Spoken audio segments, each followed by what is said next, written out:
Halo anak-anak semua, berjumpa lagi dengan Pak Danang. Kali ini kita akan belajar tema 2, subtema 3, pembelajaran yang kedua. Nah, dalam pembelajaran hari ini kita akan belajar tentang bagaimana kita harus menghemat energi. Pada halaman 102 tersebut dan 103 itu ada bacaan. Nah, silahkan anak-anak baca dahulu bacaan tersebut dengan teliti, dengan baik. Kemudian video ini bisa tidak dulu sebentar, dihentikan sebentar. Nanti setelah membaca, silahkan diputar kembali. Begitu ya. Nah, selanjutnya bawahnya ada di 103 itu ada pertanyaan. Yang pertama, mengapa kita perlu menghemat energi? Nah, dari bacaan tadi itu mengapa kok kita perlu menghemat energi, pasti sudah tahu jawabannya. Yang kedua, tindakan-tindakan apa yang sudah dilakukan untuk menghemat energi? Ini tindakan apa yang sudah dilakukan tindakannya. Kemudian ketiga, tuliskan di halaman 104 ya, tuliskan tindakan-tindakan yang belum menunjukkan hemat energi. Yang nomor 2 tadi sudah dilakukan, yang ketiga itu yang belum, itu kira-kira apa.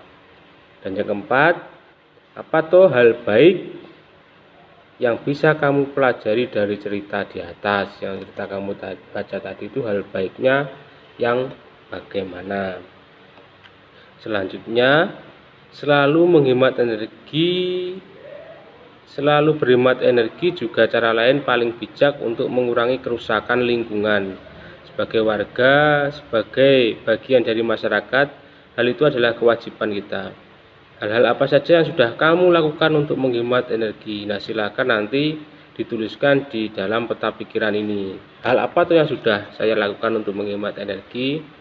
Misalnya mematikan lampu di siang hari, mematikan televisi jika tidak tonton, dan sebagainya.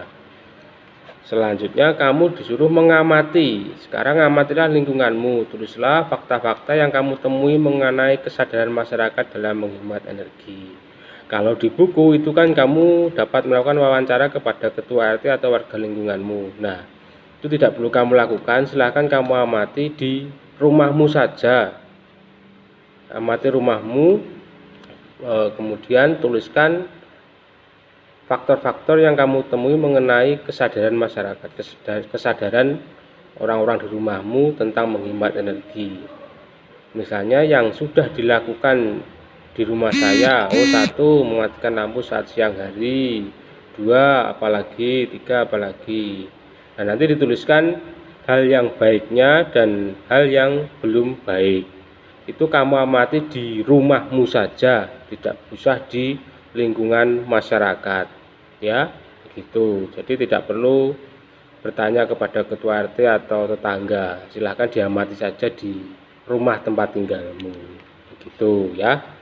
Nah, kemudian selanjutnya di halaman 106, apa yang dapat kamu simpulkan?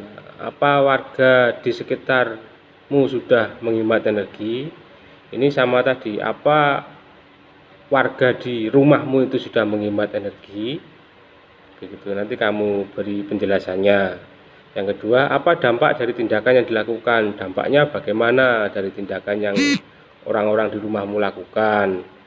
Dan yang ketiga, tuliskan saranmu. Ini sarannya misal ada anggota keluargamu yang belum menghemat energi. Nah, itu sarannya bagaimana? Itu ya, bisa ya. Nah, nanti silahkan dituliskan di situ. Kemudian selanjutnya, menghemat energi adalah kewajiban untuk seluruh warga masyarakat. Jadi bukan golongan tertentu saja, tapi seluruh warga masyarakat. Dengan menghemat energi kita juga ikut menjaga lingkungan.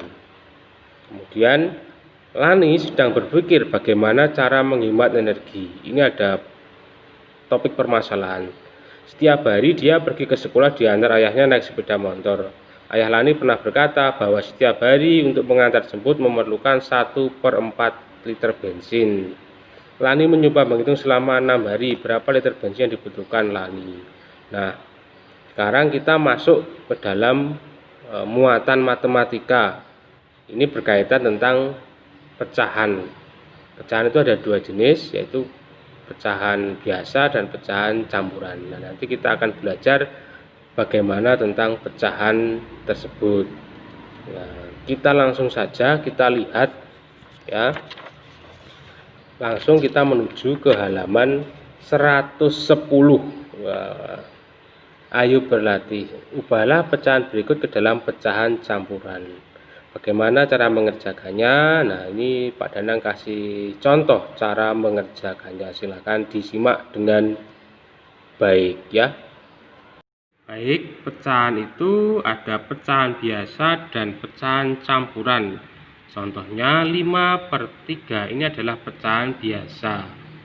Dan 1/4 ini adalah pecahan campuran. Mengapa toh kok disebut pecahan campuran? Karena ada bilangan yang utuh yaitu angka 2. Nah, ini angka 2 ini sehingga disebut sebagai pecahan campuran. Bagaimana cara merubah pecahan biasa ke campuran? Nah, ini contohnya 5/3. Cara mengerjakannya adalah 5 ini diambil dari sini, 3 dari sini, 5 dibagi 3. Bisa tidak 5 dibagi 3? 5 dibagi 3 itu 1, tetapi masih sisa 2, ya kan? 1 kali 3 kan 3, masih sisa 2. Maka hasilnya 1 ini bilangan utuh, sisanya dituliskan di atasnya, pembilangnya dan penyebutnya tetap 3. Maka hasilnya 1/3. Jadilah pecahan campuran. Sekarang kebalikannya, bagaimana merubah pecahan campuran ke biasa? Nah, ini contohnya pecahan campurannya 2/1/4. Cara mengerjakannya yaitu begini. 2 ini dikalikan 4 ditambah 1. Maka hasilnya 2 kali 4 ditambah 1/4. Jadi tetap ya. Maka hasilnya adalah 9/4. Ini adalah pecahan biasanya. Begitu cara mengerjakannya ya. Nanti bisa dicoba untuk soal-soal di halaman 110 ini. Silakan nanti dicoba dikerjakan. Nah, demikian cara mengerjakan pecahan campuran, merubah campuran menjadi biasa dan biasa menjadi campuran. Nanti silakan dikerjakan 110 ya. Itu dikerjakan, silahkan dicoba. Demikian video pembelajaran Pak Danang kali ini. Terima kasih. Jangan lupa jaga kesehatan, tetap semangat dalam belajar dan tidak lupa harus selalu berdoa. Terima kasih. Dadah.